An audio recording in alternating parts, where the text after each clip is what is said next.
இருபத்தஞ்சு முறுக்கு மந்த்ரா கடலை எண்ணெயில நானே பண்ணுது ஒரு சேலஞ்ச். உங்களால இந்த மாதிரி முறுக்கு செய்ய முடியுமா?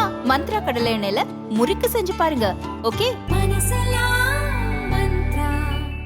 ஜெர்மன் நாடாளுமன்றத்தில் அந்நாட்டின் ஆளும் அரசு பெரும்பான்மையை இழந்து ஆட்சி கவிழ்ந்த நிலையில் நாடாளுமன்றத்தை கலைத்து ஜனாதிபதி பிராங்க் வால்டர் ஸ்டெயின்மேர் உத்தரவிட்டுள்ளார்.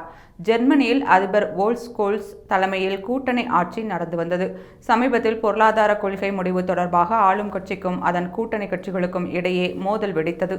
இதனால் கூட்டணியில் இருந்த ஒரு கட்சி தனது ஆதரவை வாபஸ் பெற அந்நாட்டு அரசு கவிழ்ந்தது. இரண்டாம் உலகப் போருக்கு பின் அந்நாட்டு அரசமைப்பில் கொண்டு வரப்பட்ட சட்ட திருத்தத்தின்படி ஆட்சி கவிழ்ந்து அதிபர் தனது பதவியை இழந்தாலும் நாடாளுமன்றத்தை கலைக்க முடியாது. நாடாளுமன்றத்தை கலைத்துவிட்டு மீண்டும் தேர்தல் நடத்தலாமா என்ற முடிவை ஜனாதிபதி தான் எடுக்க முடியும். நவம்பர் 6ஆம் தேதி அந்நாட்டில் ஆட்சி கவிழ்ந்த நிலையில் இப்போது நாடாளுமன்றத்தை கலைத்து ஜனாதிபதி ஸ்டெயின்மேர் உத்தரவிட்டுள்ளார்.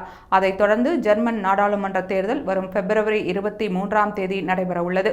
ஜெர்மன் தேர்தல் குறித்து அமெரிக்காவைச் சேர்ந்த முக்கிய புள்ளிகள் இப்போது கருத்து தெரிவிக்க தொடங்கியுள்ளனர்.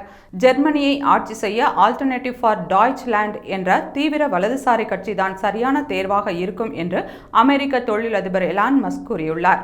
அதேபோல இந்த கட்சிக்கு ஆதரவாக அமெரிக்க துணை அதிபராக பதவியேற்குள்ள JD வான்ஸ் வெளியிட்டுள்ள பதிவில் ஒரு நாட்டின் எல்லைகளை பாதுகாப்பது முக்கியமான ஒன்று என்று குறிப்பிட்டுள்ளார்.